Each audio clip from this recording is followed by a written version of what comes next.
Bismillahirrahmanirrahim. Assalamualaikum warahmatullahi wabarakatuh. Pemirsa yang dirahmati Allah, marilah kita simak ceramah dari Buya Ar-Razi Azim dengan tema maksiat batin yang membuat kita terhijab dengan Allah. Sebelumnya marilah kita bersolawat terlebih dahulu. Allahumma sholli ala sayyidina Muhammad wa ala ali sayyidina Muhammad. Selamat menyaksikan. Di sini yang dimaksud hijab yang tadi Buya Aldo cerita, hijab kegelapan ya. Nah, hijab secara harfiah berarti tirai, penghalang. Bisa juga hijab itu berarti filter ya, bisa berarti filter. Namun apapun itu, hijab ini diperlukan oleh seorang hamba kepada Allah SWT. Nah, maka hijab kita kepada Allah, penghalang kita kepada Allah, itu bukan penghalang yang sifatnya hakiki, dia sesuatu yang sifatnya asumsi adanya di sini. Oleh karena itu Allah menyebutnya dengan nur dan zulumat. Jadi ada dua hijab. Tadi Bu Aldo nyebutin berapa? Hijab apa aja? Nur, zulumat. Nah, ini perhatikan, hijab nur cahaya, contohnya hijab ilmu dan kesolehan. Maka pernah lihat orang berilmu sombong, itu dia lagi terhijab. Ilmunya menjadi hijab, tapi bukan hijab. Jadi ilmu itu cahaya, tapi membuat dia terjebak pada kegelapan. Hijab ilmu itu hijab cahaya bagus. Orang berilmu itu paling disuka oleh Allah SWT. Tapi jika dia berilmu membuat dia sombong, maka cahayanya langsung berubah jadi gelap. Ibu-ibu ini saya husnuzon, insya Allah rajin tahajud. Ya, betul. Semoga ya. Ada sih wajahnya beberapa suka tahajud, ada yang suka main handphone doang malam hari. Ini ibu suka tahajud, terus ngelihat orang nggak tahajud, lalu merendahkan dia. Tahajud yang dia itu nur, dia langsung menjadi zulum. Okay. Kita suka baca Quran, terus kita lihat ada orang nggak suka baca Quran, terus dia bilang zindik, fasik, sesat gitu. Ibu ini berhijab, pakai jilbab, terus ibu jalan depan, lihat ada sesama perempuan belum berhijab, terus semua ahli neraka.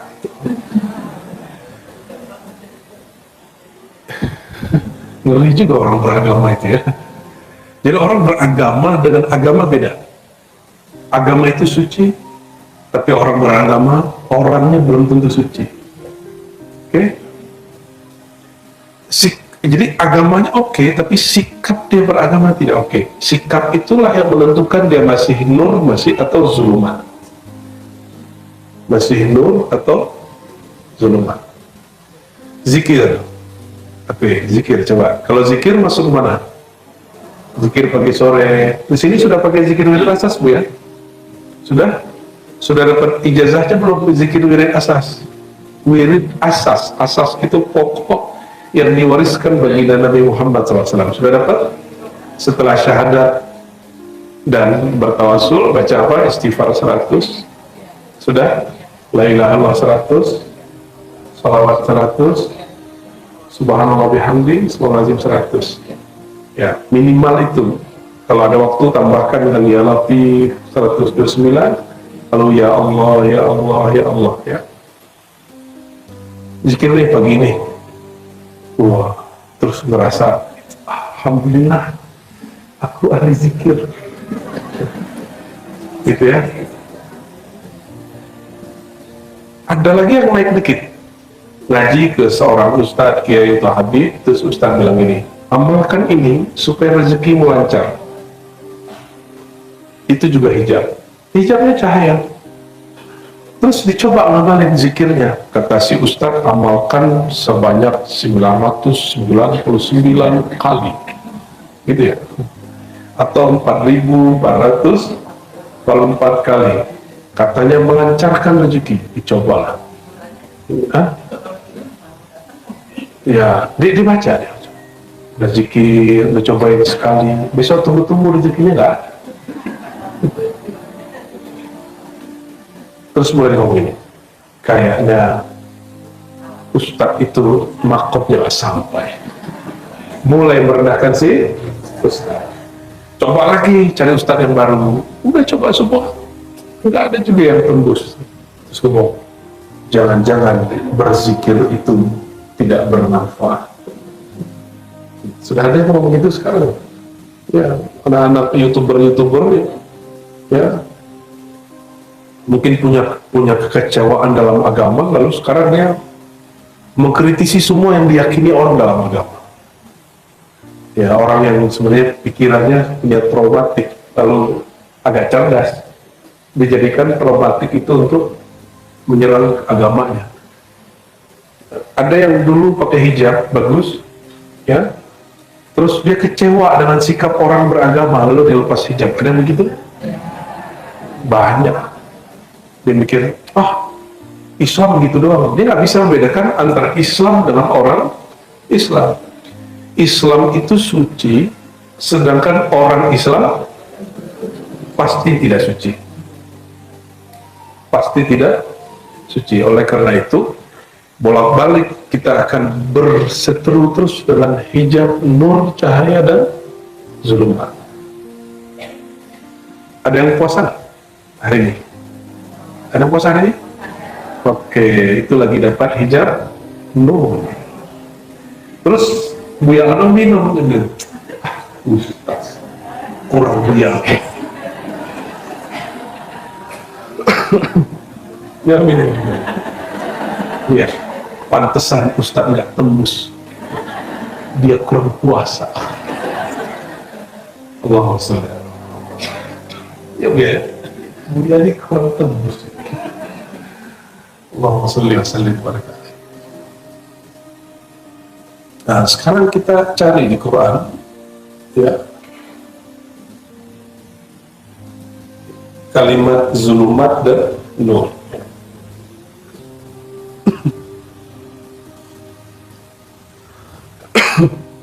Tadi Buya Aldo sudah menghantarkan, lalu gimana cara mengelola hijab?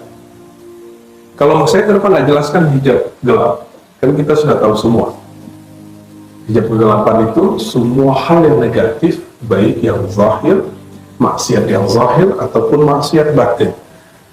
Maksiat zahir sudah paham ya, mata jelalatan, lisan ngomongin orang, caci maki orang. Kalau maksiat batin, ini yang kurang mengerti.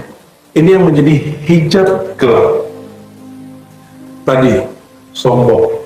Sombong itu macam-macam sebabnya. Sombong itu merasa diri lebih dari orang lain. Mohon maaf, saya lebih tinggi bukan berarti saya lebih ya. Saya tahu makom saya sendiri. Saya tahu betapa hinanya saya di sisi Allah. Jadi ini cuma karena menghormati posisi mu'alim aja. Bukan berarti saya lebih tinggi derajat dari ibu. Kan ibu puasa, saya nggak puasa. Ya, sepatu lebih tinggi, bukan daripada saya. Hijab zulumat itu yang paling bahaya adalah merasa diri lebih besar daripada orang lain karena asbab punya ilmu, punya amal, punya makrifat. Itu yang paling bahaya. Jadi saya sudah jumpa banyak orang, termasuk menjumpai diri saya sendiri. Ternyata kami ini bertarung melawan hijab kesombongan karena merasa berilmu. Tanya Buya Aldo, Buya Hina itu tanya.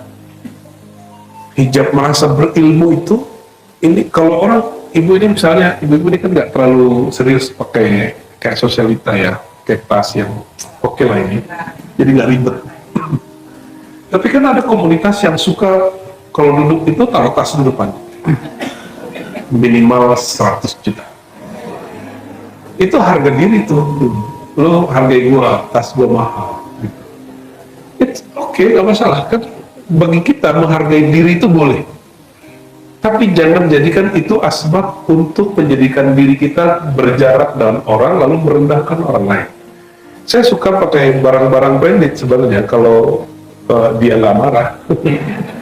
Cuma sengaja kita nggak pakai apa-apa ya. Saya pun pakai apapun tergantung lagi kemana. Ya. Masa dia pakai jamnya harganya 500, saya pakai cincin harga 2 juta kan nggak mungkin. Kita pakai cincin harga-harga yang agak dikit-dikit mirip lah. Gaya-gayaan aja Bu, ya. Itu menghargai diri. Tapi jangan sampai menghargai diri lalu tidak menghargai orang lain. Itu yang disebut zulman. Jadi boleh nggak kita punya barang bagus, punya baju bagus, boleh? Ibu boleh nggak punya jilbab harganya? Jilbab paling mahal berapa harganya ya? Boleh? Ya? Hah? Astagfirullah. Janganlah. Tapi kata guru saya dulu, kalau orang kaya pakai kuningan dikira emas, kalau orang biasa pakai emas dikira kuningan. Ya udah nggak? Ya, ibu-ibu nih mau pakai baju apapun, ya itu orang melihat ini orang kaya atau bukan gitu. Mindsetnya sudah begitu. Merasa diri lebih itu asbabnya banyak, dan asbab yang paling bahaya, sebab yang paling bahaya merasa berilmu. Turunannya merasa beramal, turunannya merasa berharta, dan yang permanen itu merasa berasal dari mana, suku apa. Ini sukunya macam-macam ya. Jangan pernah berpikir orang Jawa lebih mulia dari Sunda, Sunda lebih mulia dari Padang, Padang lebih hebat dari Batak, Batak lebih keren daripada Bugis, dan lain sebagainya. Ya, karena kita sebenarnya tidak ada yang betul-betul Jawa, tidak ada yang betul-betul Padang, tidak ada yang betul-betul Indonesia. Jadi kalau dicek nih DNA ibu ini, mungkin ada Cina-nya dikit walaupun benci sama orang Cina. Tuh, membenci diri sendiri tuh. Saya nggak pernah benci sama orang Cina, kenapa? Om saya matanya sipit dari jalur ibu, dari jalur ayah matanya kayak orang Arab. Jadi bingung, kalau membenci orang Cina, om gua mukanya Cina. Kalau membenci orang Arab, katanya kadal gurun kata orang sebelah. Nah, om saya rata-rata yang jalur ayah itu wajahnya Arabik semua. Muka-muka itulah ya, padang pasir lah, yang hidungnya kayak orang agak maju dikit gitu. Jadi kita nggak berani. Di samping saya coba lihat, ini hidungnya udah beda tuh. Satu hidung Cina, satu hidung Arab. Jadi kita nggak ada yang benar-benar Indonesia. Hasil itu nggak ada.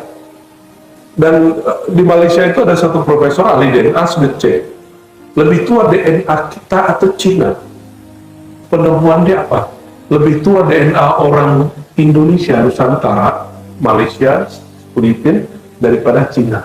Jadi bukan Cina ke Indonesia, ke Nusantara, tapi orang Nusantara yang menjajah ke Cina, katanya begitu. Wallahu a'lam bishawab ya.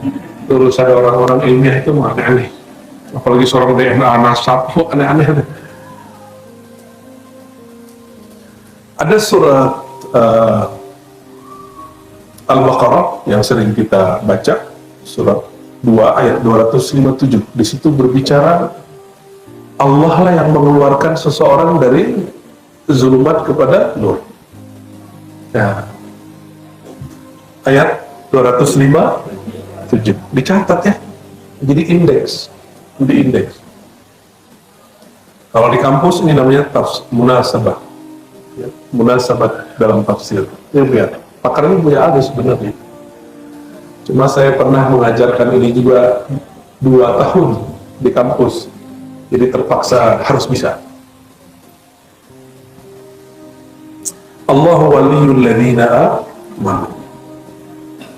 Orang beriman itu penjaminnya, penolongnya, pemeliharanya dalam bahasa Arab disebut wali adalah Allah. Ini beriman semua.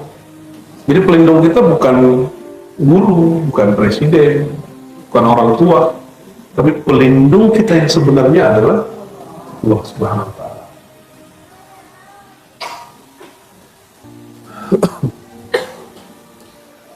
Apa zikir Allah waliyul ladzina amanu? Zikirnya hasbunallah wa ni'mal wakil. Ni'mal maula boleh, tapi itu penutup. Jadi zikirnya berapa kali? Kalau yang pendek cukup 7 kali, tapi kalau yang lengkap versi Imam Syazili itu 450 kali sekali duduk. Dikit itu Bu. Ibu bisa wa-waan setengah jam. itu cuma 15 menit itu nggak nyampe. Hasbunallah wa ni'mal wakil, hasbunallah wa ni'mal wakil.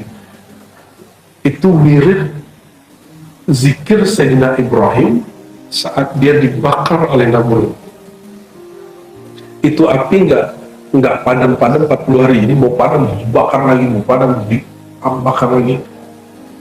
Ketika Sayyidina Jibril mengatakan, "Hai Ibrahim, maukah kamu aku bantu?" Jadi Jibril ini nggak boleh berbuat kalau nggak dapat perintah.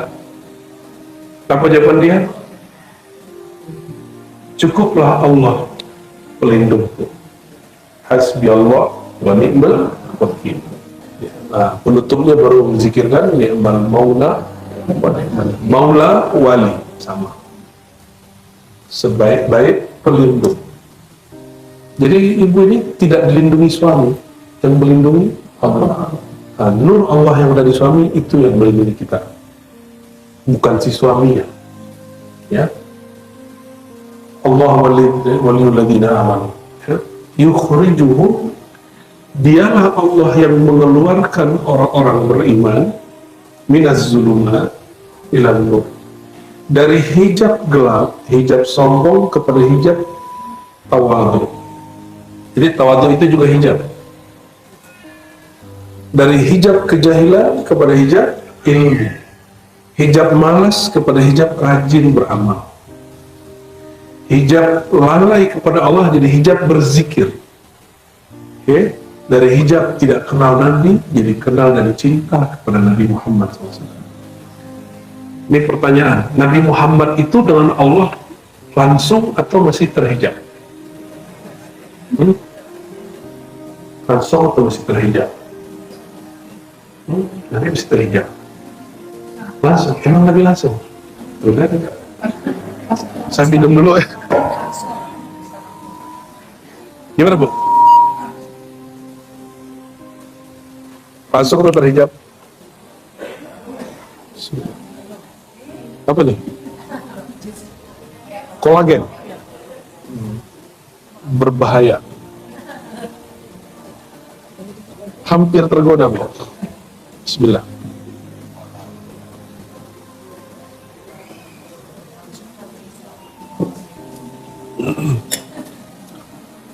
Jadi gimana? Nabi Muhammad SAW langsung atau tidak?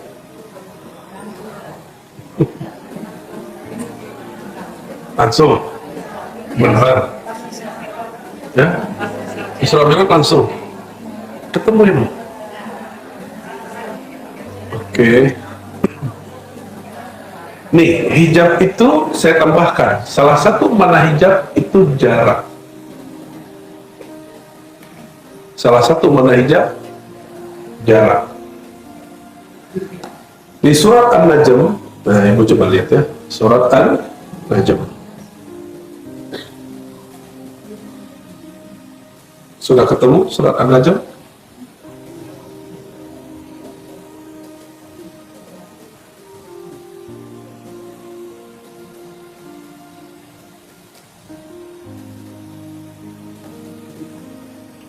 Sudah ketemu surah An-Najm? Ayat ke-9. Mulai dari 8 aja. Thumma dana fatadalla fakana qaba qausaini aw adna. Jadi surat Al-Isra ayat 1 tentang Isra.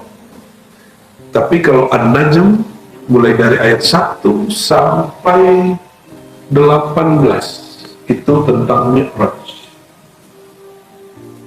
Dan di situ ada pertemuan dengan Allah, ada pertemuan dengan Jibril. Ya. Jadi ini mengurai perdebatan ahli tafsir, apakah ketemu Allah, melihat Allah atau melihat Jibril. Yang tepat melihat Allah lalu melihat Jibril. Melihat Allahnya di ayat 8 dan 9, melihat Jibrilnya pada ayat setelahnya, ayat ke-13 ke ayat ke-13, walaqad ra'ahu nazlatan ukhra. Jadi itu beda dengan ayat sebelumnya.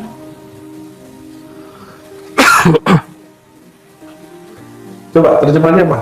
Thumma dana fatadalla fakana qaba qausaini adna. Apa terjemahannya? Lalu dia mendekat, fatadalla bertambah, fakana adalah ia Nabi Muhammad qaba qausaini, dekatnya seperti dua ujung busur. Busur itu punya ujung kan? Bukan dua busur, dua ujung busur. Busur tahu? Ada yang latihan panah, memanah hati. Ujung busur sudah kebayang? Dekat atau jauh? Maka Nabi Muhammad SAW pun masih berhijab kepada Allah dua ujung busur. Tapi ada atau adna, itu terjemahan biasa, terjemahan ilmu Buya Al-Doninya. Hijab maqamun bila maqam, hijabun bila hijab. Hijab tanpa hijab, maqam tapi bukan lagi maqam, maqam tanpa nama, hijab tanpa jarak. Berhijab tapi dekat gitu. Atau sering dengar surat An-Nur ayat 35, nurun ala nur. Dia nur tapi beda dengan nur biasa gitu. Ya, cahaya di atas cahaya. Jadi Nabi Muhammad SAW tetap berhijab kepada Allah. Kalau Nabi Muhammad tidak berhijab kepada Allah, nanti Nabi Muhammad akan mengaku dia Allah. Tapi pernahkah ada riwayat Nabi Muhammad SAW mengatakan aku Allah, lagi mabuk zikir nih? Nggak ada. Oleh karena itu, jika ada wali-wali Allah mengatakan aku Allah, dia kena ban di langit. Ya, dia kena pasal dia. Dia melanggar kaidah Sayyidina Muhammad SAW. Maka sebaik-baik marifat Sayyidina Muhammad sallallahu alaihi wasallam. Sebaik-baik syariat Nabi Muhammad sallallahu alaihi wasallam. Jadi selevel Nabi masih berhijab. Apalagi kita. Hijabnya Nabi hijab nur. Hijab apa? Nur. Hijab cahaya. Oke? Hijabnya Nabi Muhammad SAW. Tapi hijabnya para nabi yang lain bisa jadi tidak nur, seperti Nabi Khidir membunuh anak kecil. Membunuh itu salah atau benar? Tapi perhatikan, kadang-kadang zahirnya hitam, batinnya putih. Kelihatannya dia cahaya, padahal aslinya kegelapan. Dia cahaya tapi bukan dari nur, tapi dari nar. Paham? Nar itu api. Jadi banyak kesolehan itu bukan dari nur. Dia terang tapi berasal dari nar. Maka semakin soleh, semakin sombong, semakin kuat ngajinya, semakin kasar dia beragama. Semakin kuat ngajinya, semakin galak sama lakinya. Semakin dia ngaji, semakin dia kemudian marah-marahin anaknya kalau nggak sholat. Kita boleh mendidik anak dengan marah, tapi marah itu hanya salah satu. Marahnya pun marah yang tidak mubrih, ya. Marah yang disebut sedari dia marah, dia masih bisa menguasai dirinya. Tapi ibu-ibu ini pun masih bisa menguasai diri dari marah. Nggak yakin. Nggak yakin saya. Wajah banyak meyakinkan.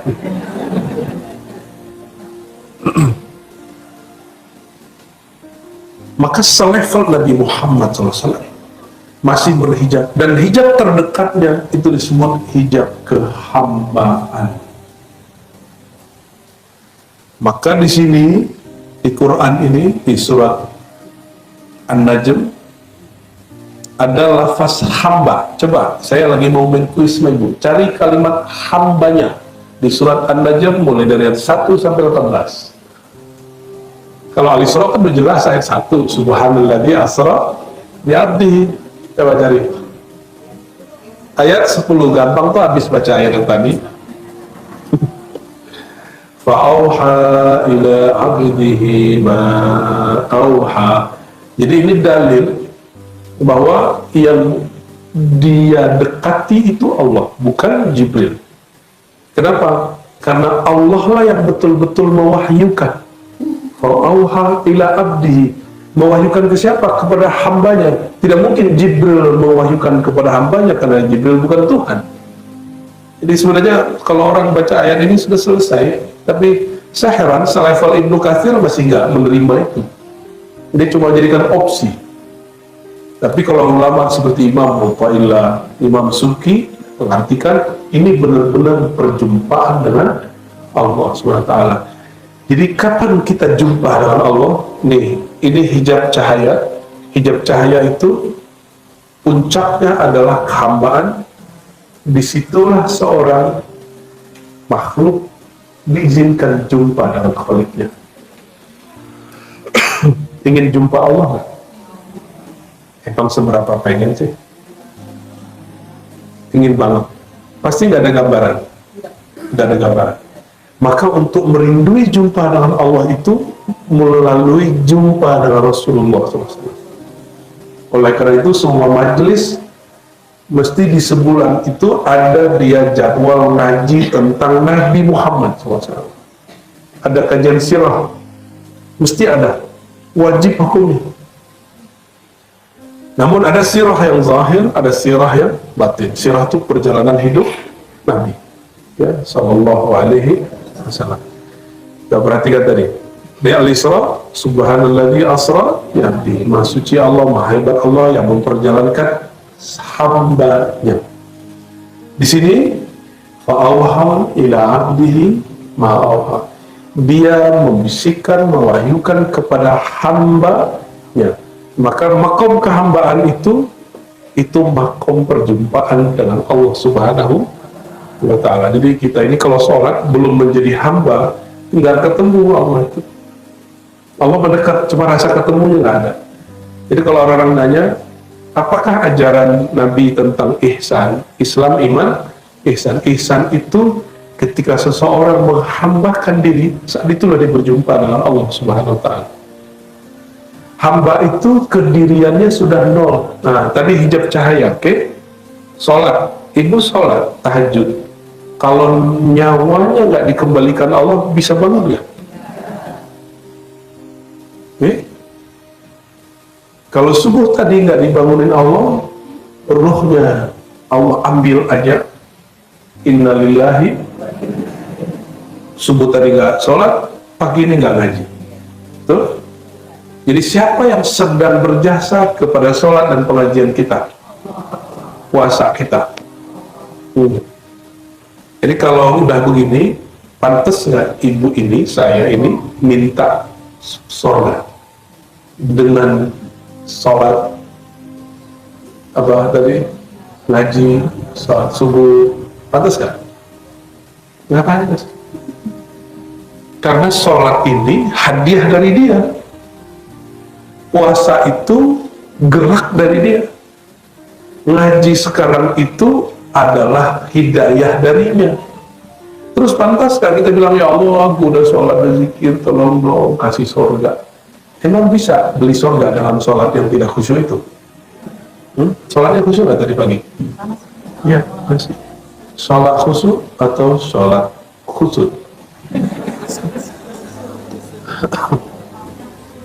Tapi lebih baik khusyuk daripada tidak sholat sama sekali. Sama dengan ibu ngomong ini, biarlah makan tak berbumbu daripada tak makan sama sekali. Cuma betapa bodohnya itu dilakukan bertahun-tahun. Membiarkan diri makan tanpa bumbu bertahun-tahun. Itu orang zuhud atau orang kolot? Orang bodoh atau orang pintar? Dia biarkan dirinya terpapar, tidak merasakan kenikmatan sama sekali. Dan kita membiarkan diri kita sholatnya gak nikmat sekian tahun itu. Katanya innallaha ma'as sabirin. Kalau bersama orang yang sabar, sabar apalagi OBL-OK. Ibu nanti bisa pergi umroh kalau digoblok-goblokin mobil ini. Ya, sakti juga tuh dia. Sakti itu. Dia bilang, kamu goblok, langsung dia umroh besok. Hebat ya.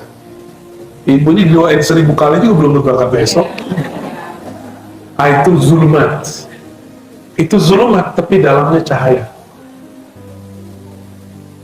Itu zulumat, itu gelap. Ngomongin orang goblok itu jahat. Tapi ada orang jahat, isinya baik. Ibu ini kan bibirnya kelihatan nih, ada yang ngomongnya pedes, tapi hatinya baik. Saya lagi mau hibur ibu.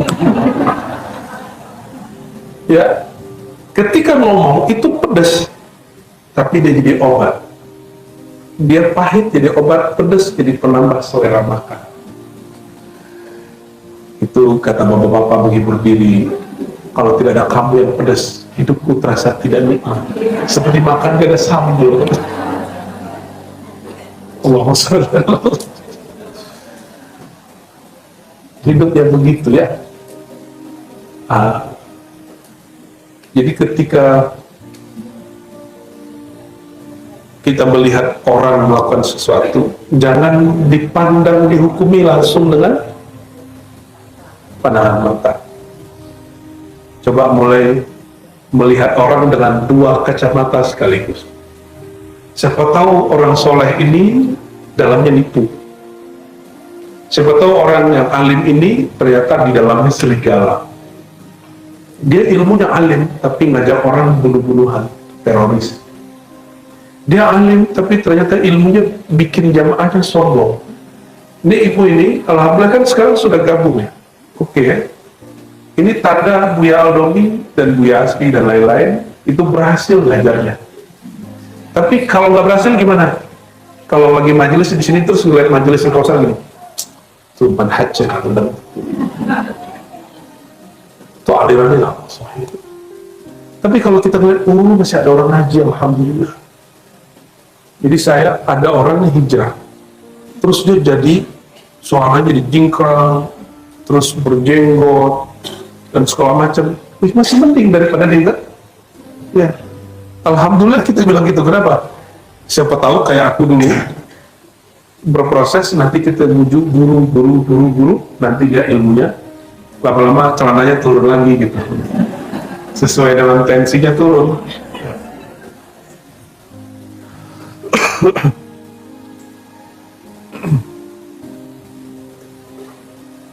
Maka ada surat Al-Ahzab, ya, surat Al-Ahzab.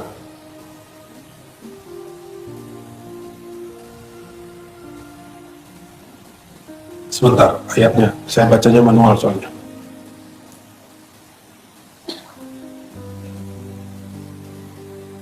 Nah, sebelum surah Al-Ahzab, surah Al-Ibrahim dulu, ayat 1-2. Ini jadi prinsip pertama untuk mengelola nur dan zulmat itu ada di surah Ibrahim. Alif Lam, Alif Lam Mim, Alif Lam Ra, Alif Lam, terus ayat berikutnya, Kitabun anzalnahu ilaik. Kitab yang kami turunkan kepada engkau. Terus kitab itu kami keluarkan, kami turunkan agar mengeluarkan kamu dari zulumat dan nur. Jadi ini jadi prinsip awal untuk mengelola nur zulumat itu mesti Alkitab, mesti dengan ilmu Alkitab itu wahyu Allah Subhanahu wa Ta'ala. Wahyu Allah itu Bapak Ibu, yang ditulis itu bukan wahyu, yang ditulis itu mushaf. Kalau wahyu Allah itu ada pada dirinya, lalu dibisikkan kepada rohani Rasulullah SAW. Yang kita tulis sekarang itu cuma salinannya. Maka ilmu tidak ada di buku, ilmu itu ada di dadaku.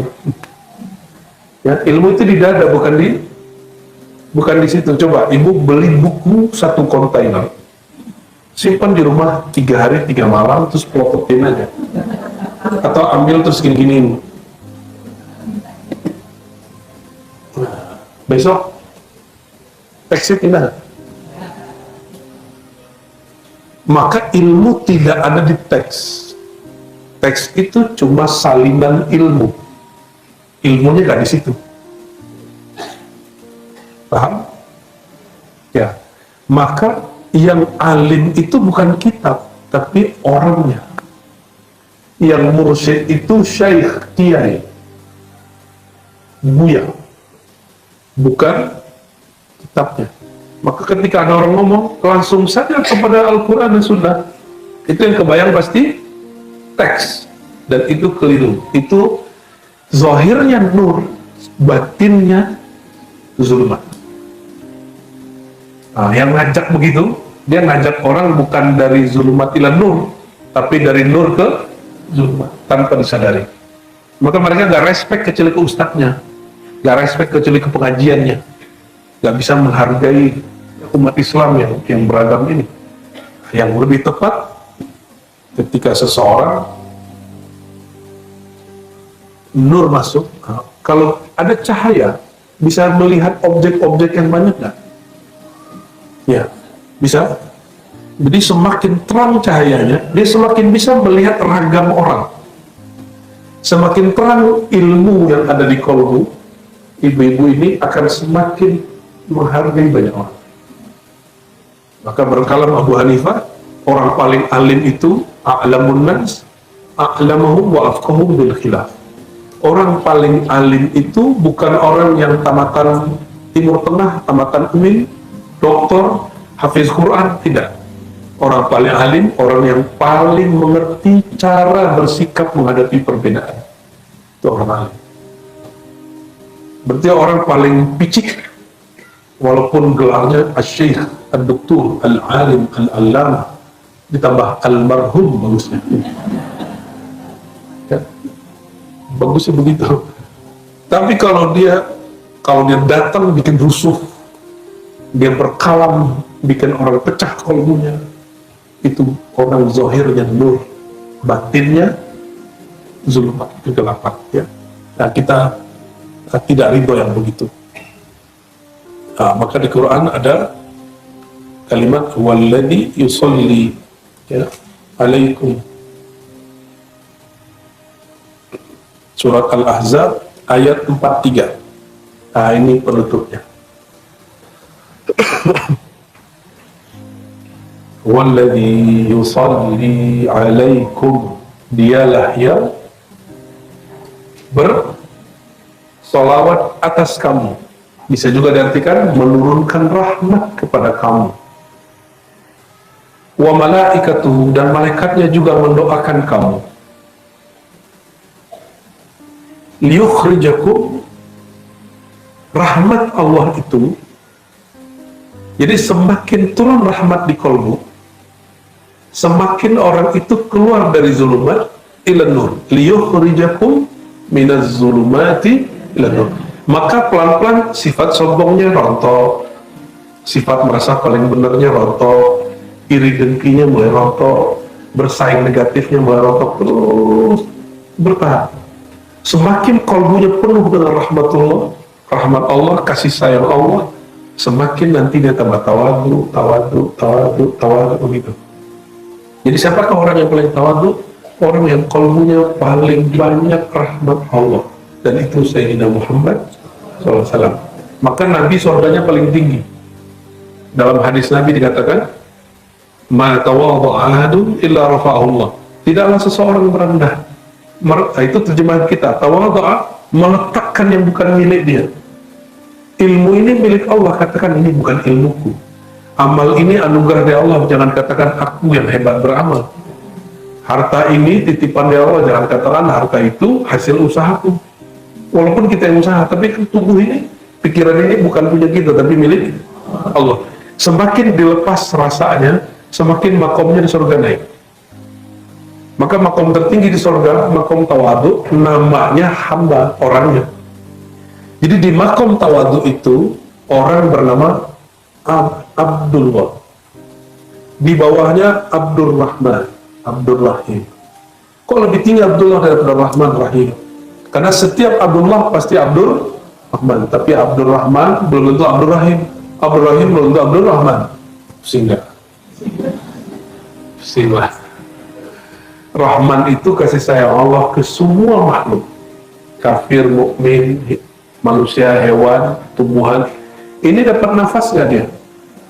Dapat rahmat Allah? Itu Rahman.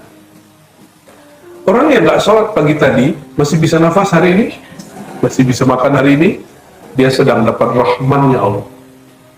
Terus yang kedua, Rahim. Rahim itu kasih sayang spesial untuk makhluk yang spesial, karena dia menspesialkan Allahnya, maka disebut Rahim. Abdul, kalau Abdullah dia mencakup Abdurrahman, Abdurrahim. Kependekan Abdullah itu Abduh. Subhanalladzi asra bi abdihi, abduhu, abdihi sama.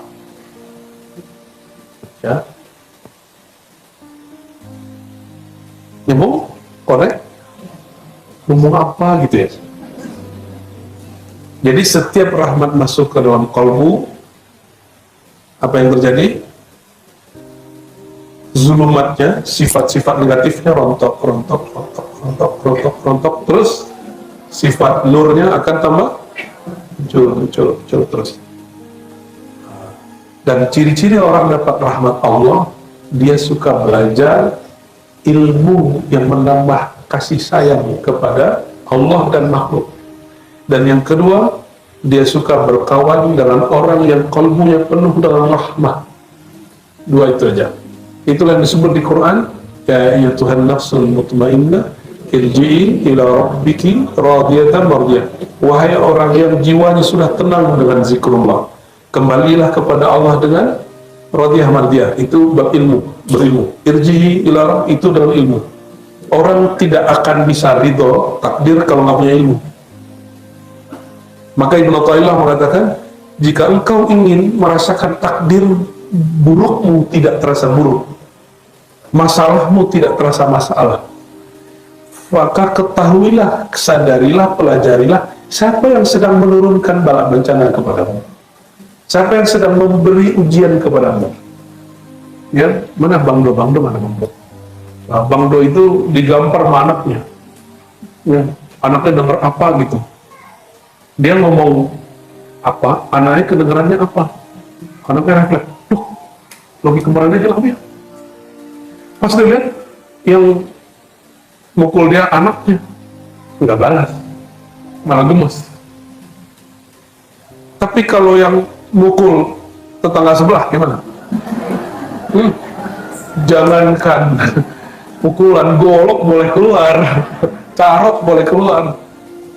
Paham maksudnya? Kita kalau disinggung oleh orang yang kita kenal, kita senyum. Kita jadi kayak dicandain. Kayak dari tadi kan kalau saya kenal sama Buya Aldo, Buya Yuna, kalau kita candain dia nggak tersinggung. Coba kalau dia nggak kenal amat sama kita, dia bilang, belang, awas. Gitu nggak? Awas. Ya, kita siap-siap ya. Tapi kalau kenal, malah jadi candaan. Jadi roastingnya menjadi asik. Ya, di roasting orang malah jadi. Tapi kalau nggak kenal, dendam lah, awas lah gitu. Kira-kira seperti itu. Nah, kalau kita kenal kepada Allah, semua bau itu ujian atau pemberian rasanya indah. Ya, dicubit suami asik nggak? Suami ibu sendiri, bukan suami orang. Ya asik lah. Yang nyubit suami sendiri, oh berarti suaminya bisa canda. Suaminya bukan Batman dan Coldman, bukan makhluk yang dingin, tapi suka yang nggak enak digampar suami, itu mah nggak enak. Dicubit, ya, cubit-cubit cinta dan kasih. Maksud saya sederhana aja. Kita kalau kenal kepada Allah, kalau mengenal bahwa semua yang terjadi di alam ini nggak ada kecuali izin dari Sang Pencipta, maka seorang hamba itu akan ridho apapun terjadi. Bukan berarti dia berpangku tangan, tidak. Jadi ketika dia berusaha, dia tidak berusaha, dia bekerja, dia tidak bekerja, dia ngapain? Apapun yang dialami itu kan pilihan dia menanggapi perbuatan Allah Subhanahu wa Ta'ala. Dan terakhir, Allah itu waliyul ladzina amanu, pengayom, penjaga, penolong, penjamin, lebih tinggi dari jaminan orang tua. Terbayangkah oleh ibu ini, pernahkah ingin menelantarkan anak? Pernahkah ingin menelantarkan anak? Lagi marah nih, mati aja kau, gitu ya. Pasti itu nggak beneran. Pasti itu nggak beneran. Allah itu lebih sayang daripada seorang ibu kepada bayinya. Karena Allah lebih sayang, ibu ini dengar babynya nangis sedikit kan langsung nggak perlu si baby demo dulu, angkat spanduk, mama lapar, kan nggak perlu, dia belum bisa ngomong. Itu ikatan rasa, ada rasa. Coba rasa itu yang sekarang dilatih. Rasa itu yang mesti dipupuk terus ya. Dan itu rasa mesti dilatih dengan dua hal tadi. Irji'i ila rabbiki radiyatan, mesti berilmu. Dan yang terakhir, wadakhuli fi ibadi, berjamaahlah, jangan sendiri-sendiri. Ya, saya senang sekali melihat gemaran anak gini. Ya, dulu dia taubah 5 orang gitu ya. Karena saya juga nggak serius, lagi di kampus ngantor terus datang main-main aja, nggak pakai kopiah juga. Ini kan lagi soleh aja nih kopiah begini. Ya, dulu gua pakai kemeja aja, pakai lepis ya, ngajar santai. Gua ya kita pakai hikam, enggak ya bener. Lama-lama saya tinggal kerjaan kantor dulu, terus kita seriusin. Bukan pertama ngaji kitab apa, terus akhirnya ibu-ibu ini sebagian besar dosis ngajinya sudah tinggi. Ketika ngajinya cuma nguping, itu udah gak nikmat lagi, mana gak? Jadi ngajinya sebenarnya harus ada ayatnya, indeks ayatnya harus ada bukunya. Itu mengerikan sekali ya. Jadi masuk ke villa dago, ibu-ibunya sudah seperti santri. Alhamdulillah. Semoga ini bisa ditularkan terus ya. Ibu buat cloning majelis yang baru di mana. Jadi nanti pengurus-pengurus ini coba ya futuhat ya, bukan ekspansi, buka lahan. Yang berdakwah itu bukan hanya buya, bukan hanya ustaz. Yang berdakwah itu juga orang udah mengerti, oh begini ya polanya. Orang dibikin pengajian awalnya mungkin 5 dulu lah, lama nambah terus. Karena malaikat itu setiap hari jalan dan dia ngabsen, siapa yang ngaji. Terus dia juga ngabsen temannya. Jadi malaikat itu, ada namanya malaikat tawafin. Kata dia, hei temanku, ngumpul sini, halumma ila hajatikum. Inilah hajat kalian, menghadiri majelis ilmu, majelis zikir. Kita ada zikirnya, tuh malaikatnya 2 plus malaikat ilmu, malaikat zikir yang hadir ke ibu. Lama-lama akan besar. Yang besar itu sebenarnya nurnya. Ciri-ciri nur yang besar, orangnya mulai betah ngaji dan dosisnya tinggi. Nanti orang akan ngumpul. Nah, mohon ini dibuat sekali sebulan seperti begini. Tapi nggak mesti saya ngaji ya. Jadi gabungan ya. Nanti pindah ke Al-Kautsar, balik lagi. Ya, katanya ya jangan dibiarkan. Misalnya di sana pengajiannya udah beda. Masjid milik bersama. Ya, wakaf untuk Allah SWT. Bukan milik sekelompok tertentu. Ya, kecuali pewakafnya bilang, ini masjid khusus untuk masjid Wahabi gitu. Gue keceplosan ya. Ya, masjid khusus NU. Orang Muhammadiyah berarti nggak boleh masuk. Masjid Muhammadiyah berarti orang NU nggak boleh. Kan nggak ada masjid begitu, nggak ada. Tapi yang pasti semua pewakafan masjid itu al-sunnah ya, nggak ada untuk Wahabi. Baik, barangkali itu semoga sudah mulai mengenal dalam dirinya ada nur, ada zulumat. Dalam diri kita ada gelap, ada cahaya. Dan yang paling pasti dari kesimpulan ini, tidak mesti cahaya itu dalamnya cahaya. Bisa jadi kegelapan, tidak mesti kegelapan itu dalamnya gelap. Siapa tahu itu awal dari cahaya. Maka kalau taat jangan sombong, kalau maksiat jangan putus asa. Kalau melihat orang taat jangan langsung dipuji, melihat orang maksiat jangan langsung dihina. Siapa tahu taat kita, taat dia, taat terakhir. Setelah itu kita maksiat sampai mati. Siapa tahu orang-orang yang maksiat hari ini itu maksiat terakhirnya.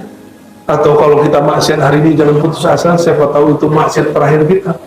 Setelah itu Allah arahkan ke yang